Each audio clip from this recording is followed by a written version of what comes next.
So imagine you build a piece of software back in 1994. Okay, 1994. The dark ages of the internet. Right, exactly. A fully functional medical database. And it works perfectly. I mean, you have complete first mover advantage here. This is decades before anyone has ever heard of WebMD, right? Long before the smartphone is even like a concept. You're basically sitting on an absolute gold mine at that point. Exactly. You are. And the obvious next step, the classic Silicon Valley playbook step, is to patent the underlying logic, aggressively scale it, seek a ton of venture capital, and get incredibly rich. Right, that's the dream. But instead, you just pull the plug. You actively stop promoting it entirely. Wow, just shut it down. Yeah. And the reason why? Because you realize that your brilliant invention is actually terrifying people. It is the ultimate subversion of that whole tech founder narrative. Oh, totally. We are so conditioned to revere that that move fast and break things mentality, right? So when someone actually stops to consider the psychological wreckage their technology might cause, it almost doesn't compute for us. It completely flips the script. And honestly, that brings us right to the core of our deep dive today. We are exploring the 40-year journey of one intensive care and pediatric physician, Dr. Kadiyali Srivatsa. It's quite a journey. It really is. And our mission for this deep dive is to unpack a massive, honestly fascinating stack of sources surrounding his life and his creations. Yeah, we have a lot to cover today. We do. We're looking at clinical case files, dense legal judgments from the UK regarding whistleblower retaliation, the actual technological blueprints for his artificial intelligence triage system, which is called Dr. Maya, and perhaps most unexpectedly, the ancient Vedic philosophy of the Bhagavad Gita. And to truly understand this story, you really cannot look at those elements in isolation. No, definitely not. Like if you just look at the surface, you might just see a disgruntled former National Health Service doctor building a medical app. Right, which would be totally missing the point. Exactly. But if you dig into the mechanics of what he actually built and what he endured, you realize we're looking at this incredible intersection. Yeah. You have the modern antimicrobial resistance crisis, so the very real impending catastrophe of superbugs. You have the brutal bureaucratic machinery of institutional retaliation. And weaving through all of that, you have this profound spiritual framework regarding duty, ethical restraint, and detachment. Yeah, and the central question we have to answer today for you listening, the real mystery at the heart of all these documents, is about intention. That's the core of it, intention. Right. When we look at Dr. Srivatsa's creation of these AI health tools and his relentless, very public, very costly battle against massive healthcare institutions, we have to ask what is actually driving it. Right, is it ego? Exactly. Is this the story of a doctor driven by ego? Is he craving recognition or, return on investment, industry awards, and validation because he feels slighted? Or is he driven by Dharma, the conscience-led ethical duty to protect his fellow human beings from harm, even if it costs him absolutely everything? Well, to even begin to answer that question of intention, we have to look at his behavior before there were any massive battles to fight. Yeah, we have to rewind. Exactly. We have to go back to that 1994 scenario you just described. This was the genesis of what he called gotosurgeon.com. Right. Let's really set the scene for you listening. 1994, the internet is in its absolute infancy. Most people don't even have a dial-up connection yet. Exactly. But Dr. Srivatsa was already, digitally pioneering. He took an entire comprehensive database of illnesses, tests, diseases, and drugs, and he programmed it onto a Cyan PDA. Oh, wow. A Cyan PDA. Yeah. And for those who don't remember, Cyan was one of those early, really clunky handheld personal digital assistants. It had a tiny monochrome screen, little physical keyboard you had to type with your thumbs or little stylus. It had what, mere kilobytes of memory? Literally kilobytes. Yeah. And yet he somehow managed to compress a functional medical encyclopedia right into it. Which, from a purely technical standpoint, is just an astounding feat of early data architecture. It really is. He was decades ahead of the curve regarding the digitalization of patient-centered care. He saw the potential for democratizing medical knowledge way before the major tech conglomerates did. But, and here is where we hit that massive pivot we mentioned, he launches gotosurgeon.com. It's a free educational tool. People can input their symptoms and get a list of possible causes. It's working.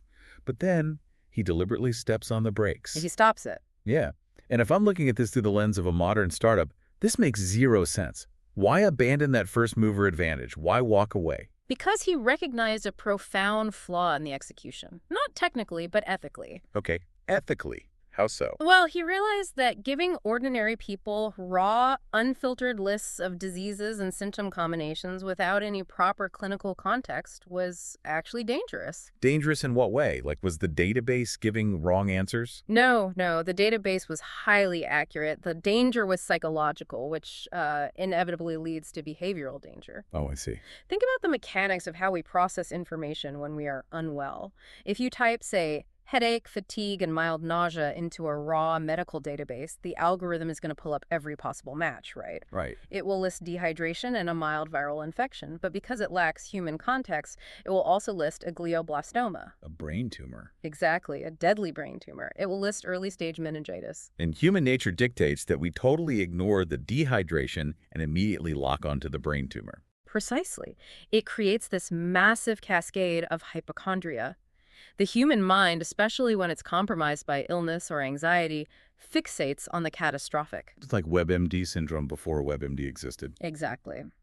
Dr. Srivatsa saw that providing too many possibilities terrified patients. And this panic wasn't just a mental health issue. It was driving a massive, completely unnecessary burden on the physical healthcare system. Because they were rushing to the doctor. Right. Terrified people were rushing to emergency rooms, demanding really expensive MRI scans and broad-spectrum antibiotics for minor viral issues, purely because a raw database had presented them with the absolute worst-case scenario. Ah, okay. So the tool was functioning exactly as it was programmed to, but it was essentially failing the Hippocratic Oath. Exactly that. First, do no harm. Releasing a tool that causes widespread public panic and overloads emergency resources is doing harm. Yeah, that makes sense. Dr. Srivatsa recognized that he was inadvertently contributing to the very problem he wanted to solve. He was increasing the anxiety of the patient and overloading the medical system, so he stopped promoting it. He just walked away from the money. He sacrificed what could have been a massive commercial empire out of a deep, conscience-led concern for patient well-being. That is just incredible ethical restraint. He essentially realized that data without wisdom is basically just a weapon. That's a great way to put it. And that realization, I think, bridges us to the evolution of his work. Because he didn't just walk away from digital health entirely. He spent the next few decades refining the logic, trying to build something that provided the wisdom without the terror. Right, which leads us to Dr. Maya AI and its physical manifestation, the Prima kiosks. Yes, and we need to be very clear about what Dr. Maya actually is, because it is fundamentally different from a symptom checker that just spits out diseases. It is entirely different. Dr. Maya AI is not a diagnostic tool. It is not trying to name your disease at all. It is a protective, preventive triage system, and its entire architecture is built around restraint. Let's unpack the mechanics of that restraint for a second, because the most fascinating feature of Dr. Maya is that it requires the user to input exactly 3 symptoms. Yes, exactly 3. Not 2, not 10. Why is 3 the magic number here? It comes down to clinical triangulation. Let's look at how a doctor's mind works versus how a machine works. If you only provide 1 or 2 symptoms, say fever and cough, that is just too vague. Right, could be anything. Exactly. In a medical database, that could map to 500 different conditions. It's just noise. But on the other end of the spectrum, if you allow a patient to input 10 symptoms, they will start listing every minor ache, every little twinge they've felt over the last month. Yeah, like my knee also kind of hurt on Tuesday. Right. And then the algorithm gets totally overwhelmed by irrelevant data, and again, it spits out a terrifying, catastrophic list of rare diseases. So it's kind of like triangulating a cell phone signal. 1 cell tower gives you a massive, unhelpful radius. 2 towers give you a broad overlap. But 3 towers give you a precise, actionable location without needing a military satellite. That is a perfect analogy. 3 primary symptoms force the patient to identify the absolute core of their distress. It cuts through all the noise. And once those 3 symptoms are inputted, Dr. Maya doesn't give you a disease name. What does it give you then? It gives you a color-coded action plan. Okay, the color codes. Let's talk about those. Right, so blue means isolate. Red means call an emergency ambulance right now. Yellow or green means this is minor, it's manageable, just hydrate at home. Notice what is totally absent there. Yes. There is no diagnosis. There is no mention of cancer or meningitis or COVID. It simply simulates clinical reasoning to tell you what to do next. It acts as an intelligent traffic Oh, I director. love that. Yeah, it's designed to empower the patient with immediate, actionable safety, rather than burdening them with diagnostic terror. And if we ask why this specific gatekeeper model is so essential right now, we have to look at the macro-level medical crisis, don't we? We do. We have to look at the post-antibiotic era. Right. This is where Dr. Srivatsa's vision really intersects with global epidemiology, the crisis of antimicrobial resistance, or AMR. Let's really map out the stakes here for the listener. Antimicrobial resistance is predicted to kill 10 million people annually by the year 2050. 10 million people every year. Let that sink in. It's an absolute catastrophe. That is more than the entire population of New York City wiped out every single year just because our antibiotics simply stop working. Superbugs. It is an existential threat to modern medicine as we know it. If antibiotics fail, you can't do chemotherapy. You can't do C-sections. You can't do basic joint replacements. Even a minor scrape could be a death sentence. Exactly. And the really scary part is that the traditional doctor-centered healthcare model actually exacerbates this exact threat. Walk us through how the current system makes it worse. I think people might find that surprising. Imagine a standard scenario, right? You have a minor, highly contagious viral infection.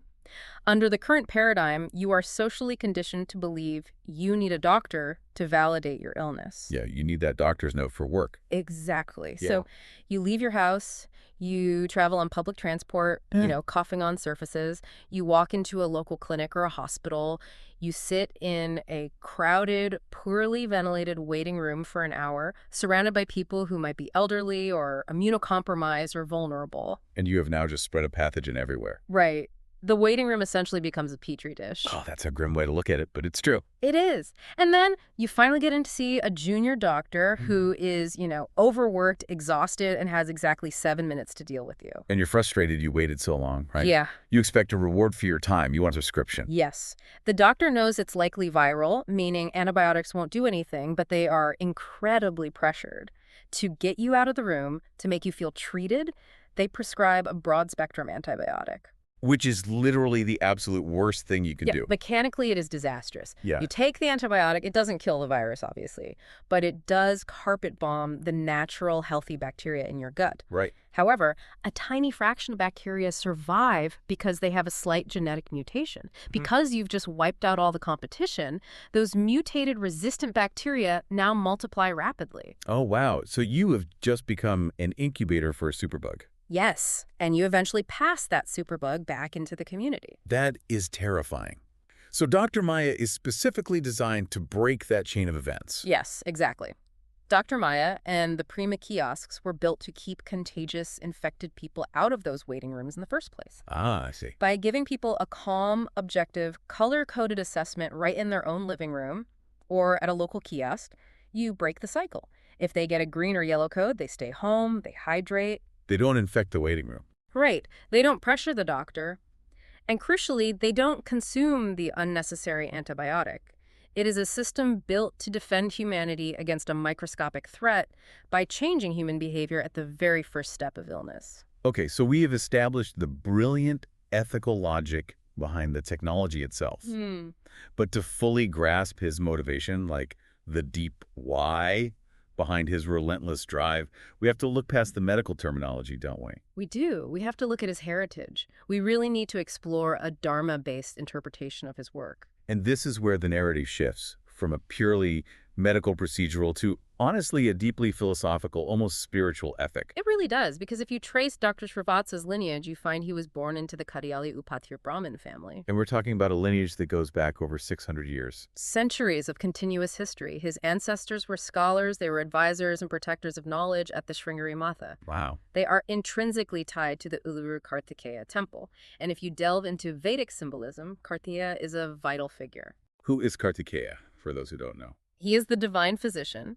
He is the commander of the celestial armies, the deity of healing, and crucially, the slayer of demons. The slayer of demons. So if Kartikeya is the demon slayer and Dr. Srivatsa is applying this ancestral heritage to the year 2026, he's not fighting literal mythological monsters with multiple heads, right? No, he's looking at the intensive care wards. His demons are microscopic, the demons are the superbugs. That is exactly the modern translation. The untreatable antimicrobial resistant bacteria that threaten to wipe out millions, are the modern demons. And the concept we must understand to frame his entire life is svadharma. Svadharma, can you define that? Svadharma is one's personal inherent duty based on their nature, their skills, and their circumstances. It's kind of like his spiritual DNA. It's what he was put on this earth to do. Precisely.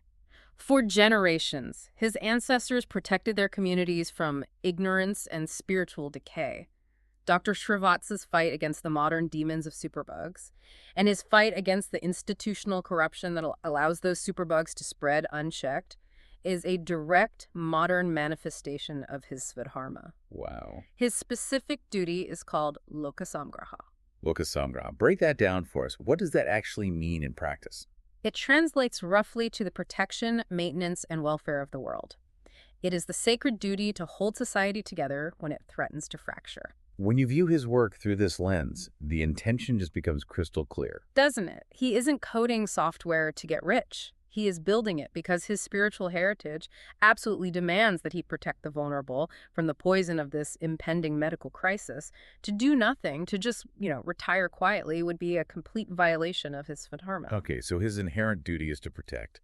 But let's look at what actually happened when he tried to protect patients within the traditional system. Let's look at the whistleblower battlefield.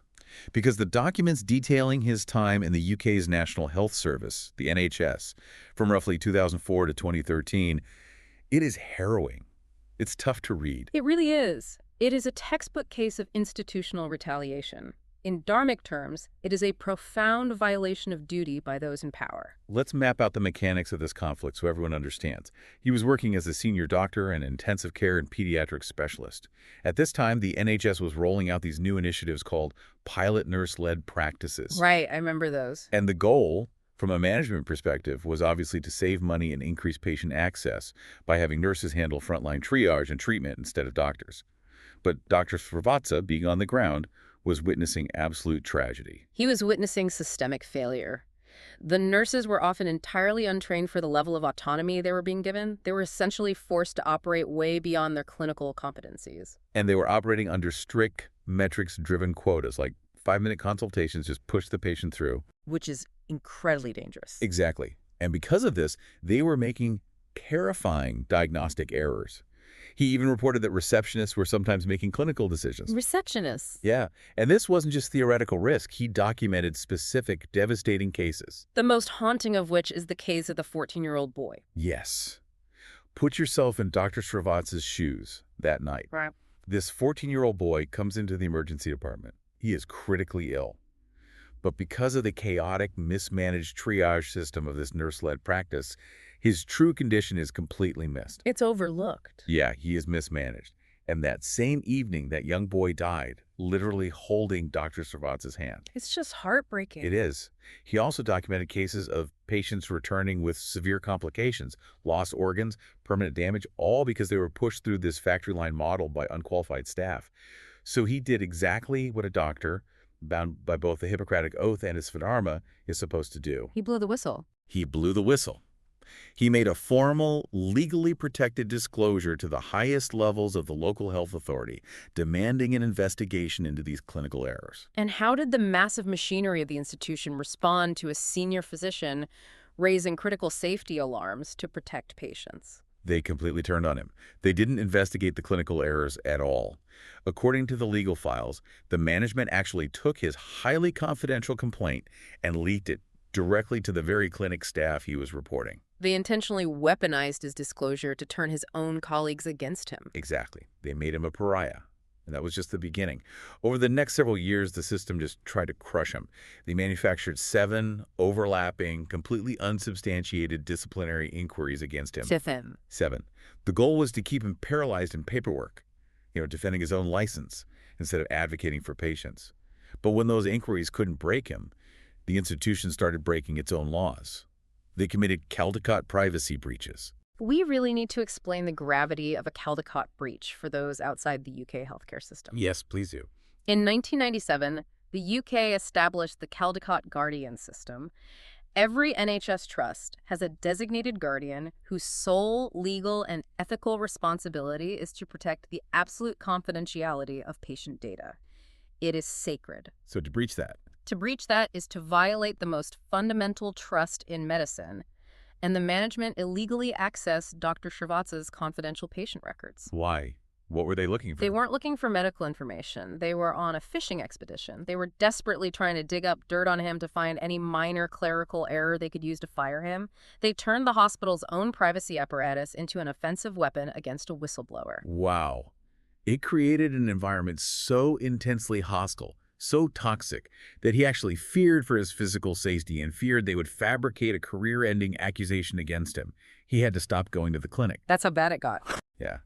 And then the institution delivered the final fatal blow, financial starvation. And they did it through a really sneaky bureaucratic mechanism called a TUPE transfer. Right. Transfer of undertakings, protection of employment. Exactly. It's supposed to be a law that protects workers when a business is sold. Like if Company A buys Company B, Company A has to honor the employee contracts. But the NHS management weaponized it. They essentially outsourced his employment contract and all the legal liabilities of his whistleblower case to a small, private, shell-like company. So they just washed their hands of him. Exactly. Once he was transferred out of the NHS infrastructure, they suspended his salary, they froze his pension, they cut off all his resources. He couldn't pay his mortgage, he lost his home. By 2013, this brilliant, dedicated ICU physician was left completely destitute and actually had to return to India. It is just a devastating sequence of events. And it brings us to one of the most difficult yet most vital philosophical concepts in the Bhagavad Gita, Nishkama Karma. Nishkama karma. Action without attachment to the results. Yes. And to really understand this, we have to look at the setting of the Bhagavad Gita. It takes place on the battlefield of Kurukshetra. Right. The great warrior Arjuna drops his bow. He is completely paralyzed by the impending destruction, by the fact that he has to fight his own teachers and relatives. He doesn't want to act. And Lord Krishna, serving as his charioteer, delivers the core teaching of Karma Yoga. And what does he tell him? He tells Arjuna that he must fight because it is his righteous duty, his dharma, to oppose adharma or corruption. But crucially, he must completely detach himself from the fruits of the battle. He can't fight for a reward. Exactly. He cannot fight for the glory of winning, and he cannot refuse to fight out of the fear of losing or dying or the tragedy it will cause. The action itself is the only thing he controls. So if we map that battlefield onto Dr. Srivatsa's life, his Kurukshetra was the NHS. Exactly. Dr. Srivatsa's duty, his svadharma, was to speak the truth. It was to report the clinical errors that killed that 14-year-old boy. It was to build a safe, preventative alternative, which eventually became Dr. Maya.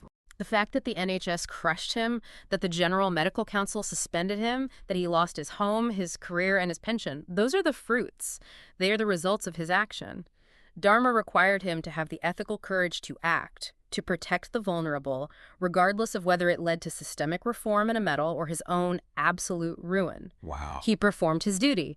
The institution's corrupt retaliatory response is their negative karma, not his. His conscience remains clean. Okay, I hear that. I see the profound philosophical beauty in that. I really do. I see the incredible life-altering sacrifice he made.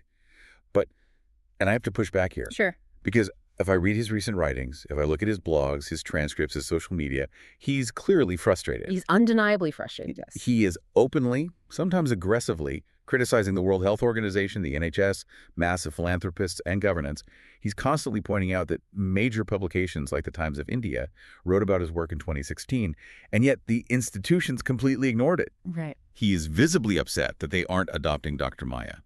So help me reconcile this. If he is truly practicing Nishkama Karma, if he's achieved total spiritual detachment from the results of his actions, why is he writing angry blogs about being ignored? Doesn't wanting these massive institutions to recognize his tool, to validate his genius, imply a deep ego-driven desire for praise? That is a brilliant pushback, and it actually addresses a very common misunderstanding of both Dharma and human mechanics. We must carefully unpack the difference here between craving recognition to feed the ego and seeking institutional recognition for the sake of public health scale. Scale versus ego. Break that down for me. Craving recognition for ego looks very specific in the tech and medical world, right? Yeah. It looks like demanding your name in large brass letters on a hospital wing. It looks like holding a patent hostage until a venture capital firm offers a multi-million-dollar buyout. It looks like hiding life-saving technology behind expensive paywalls and exclusive licensing agreements until you get your price and your applause. Right, that's classic ego. Exactly. Dr. Srivatsa isn't doing any of that. He is essentially offering the baseline triage technology for free. He is building solar-powered kiosks for villages. That is not the behavior of an egomaniac seeking a payout. So if he doesn't want the money or the brass plaque, why does he care so much if the WHO ignores him? Why does he need their validation?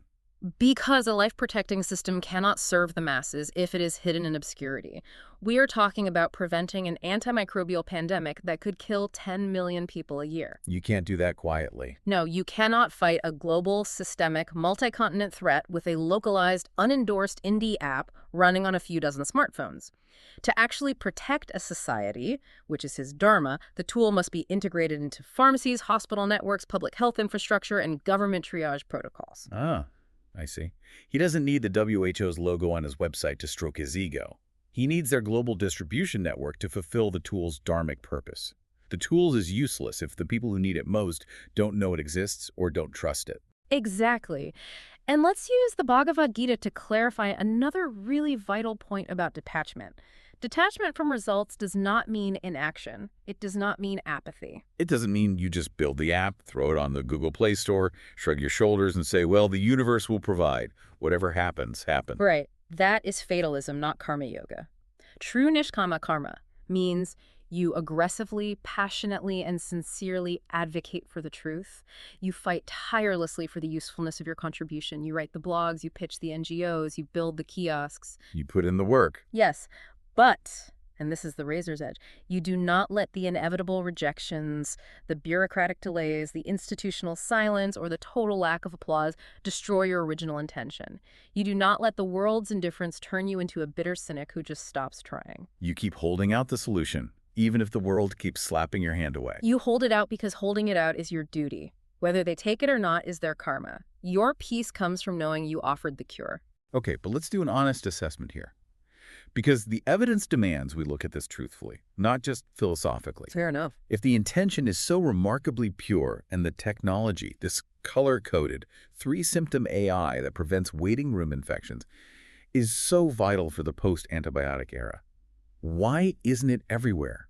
Why did that 2016 Times of India article result in basically zero systemic change?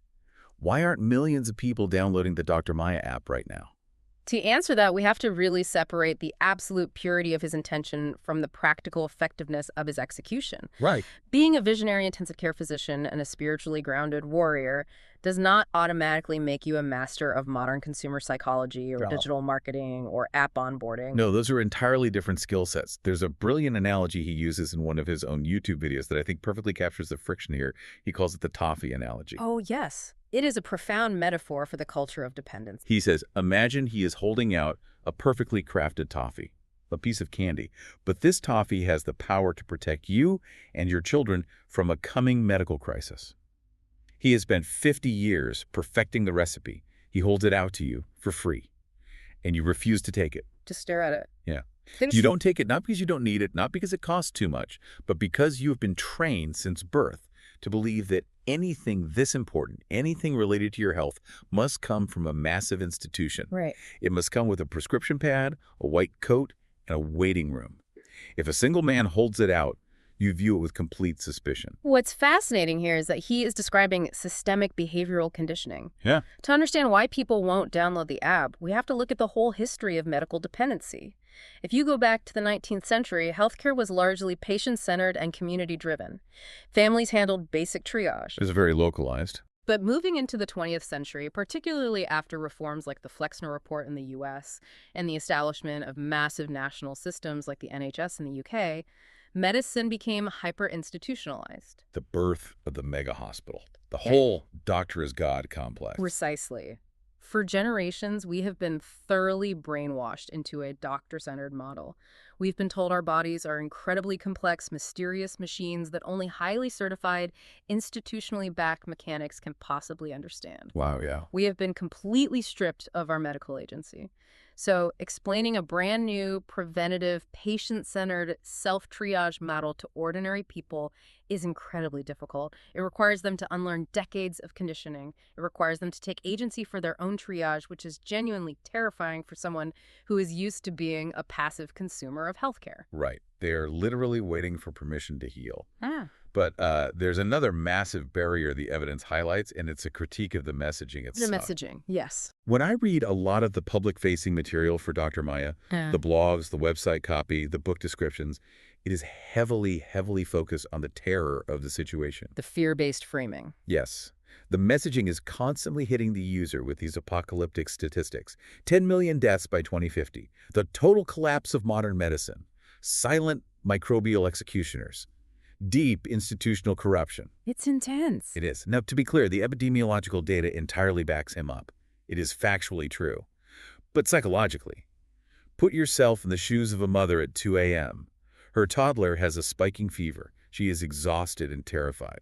She downloads an app hoping for guidance, and the first thing she reads is a manifesto about the apocalyptic collapse of the global antibiotic supply chain and the corruption of the WHO. She is gonna panic. She might just delete the app and drive to the emergency room anyway, which defeats the entire purpose. This is a critical insight into user friction. While the geopolitical and epidemiological reality of superbugs is genuinely terrifying, fear paralyzes the general public. It makes them freeze. Fear-based framing makes people want to hide. It makes them seek the familiar comfort of the broken system they already know, rather than adopt a new technology they don't understand.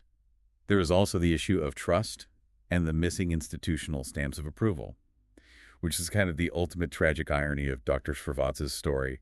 Because he is a whistleblower, because he sacrificed his career to expose the medical establishment, he lacks the official NHS or WHO logos on his website. It is the paradox of the prophet. The very institutions he exposes as corrupt, the institutions that destroyed his career, are the exact same institutions the public unconsciously relies upon for validation. Right. When an ordinary citizen looks at a health app, they instinctively scan for that blue NHS logo or the WHO emblem. If it's not there, trust plummets.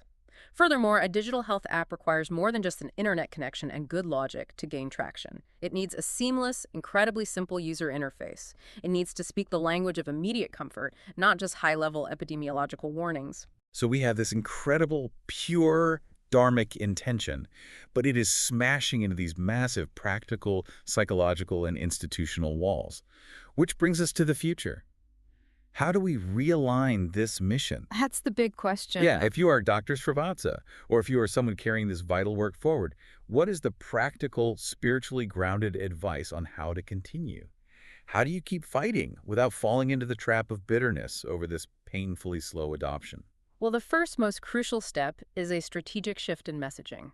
We must shift from the language of fear to the language of empowerment. What does that look like in practice, like on the actual screen? It means strictly compartmentalizing the communication.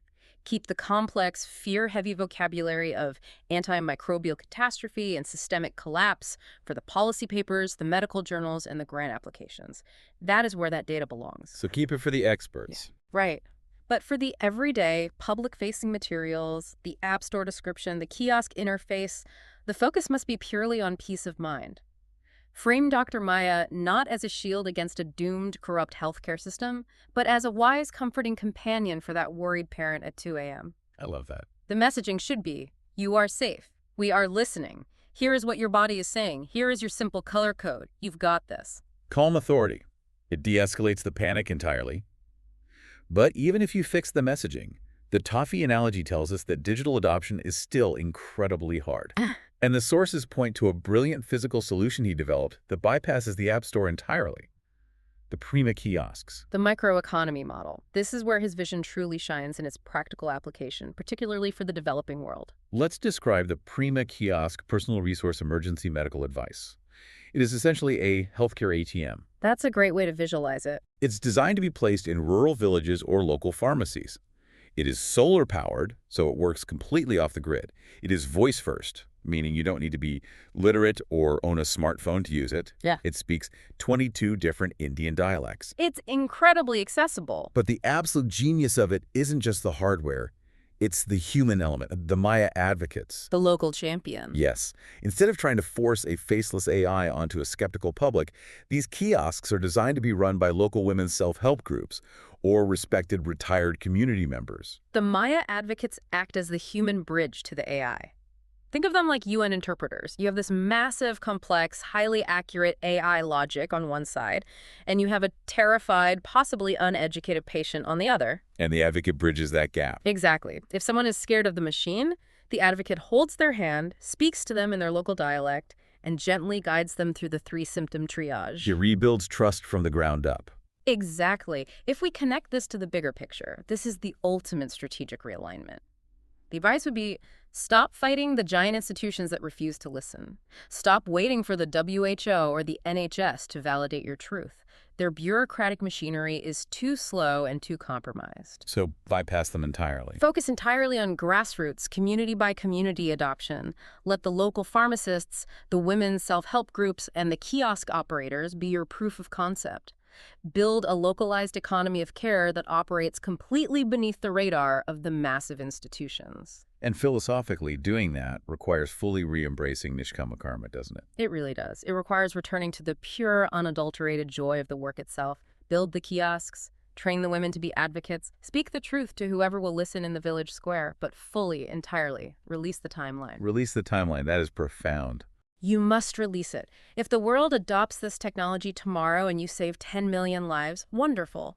If the institutions ignore it for another 50 years until the sheer, undeniable scale of the superbug crisis forces their hand and a new generation finally pulls Dr. Srivatsa's blueprints off the dusty shelf to save themselves, that is also fine. The work still matters. The Dharma remains intact, the duty was performed, the value of the work is not diminished in the slightest by the world's delay in understanding it. Which brings us to the ultimate question for you listening. The true measure of value. When we look back at this entire sweeping journey, from a celebrated life-saving ICU doctor to a vilified and financially ruined whistleblower sleeping in his car to a digital pioneer trying to save the very system that rejected him, it forces us to completely reevaluate how we judge success in our society. In the modern, tech-driven world, we mistakenly measure the value of an innovation by its metrics. We look at its download count on the App Store, the millions in venture capital funding it secured, the sleekness of its marketing campaign, or the industry awards the founder gathers. But through the lens of the ancient wisdom we've discussed today, those metrics are illusions. They are Maya. The true value of Dr. Kadiyali Srivatsa's contribution is measured by the absolute purity of its intention. It is measured by the immense ethical courage required to endure a decade of persecution without ever surrendering his Hippocratic oath. That's powerful. It is measured by the relentless, quiet, daily effort to protect human life, even when humanity isn't paying attention. It's an incredible, complex legacy, a story of high technology and ancient duty. And it leaves us with a final thought to mull over as we wrap up this deep dive. We spend so much time these days, with the rapid rise of artificial intelligence, worrying about the future. We wonder if technology will eventually replace our humanity. Will the algorithms make us obsolete? But looking at Dr. Srivatsa's journey and the creation of Dr. Maya, perhaps the real question is entirely different. Perhaps it is. Perhaps the real question is whether we have the courage to use technology to reclaim the humanity, the intuition, and the free will that massive bureaucratic institutions have already quietly taken from us. When you're unwell, when you are standing in those murky diagnostic waters, waiting for a massive system to tell you what your own body is already screaming, what would happen to your own life if you stopped waiting for permission to heal?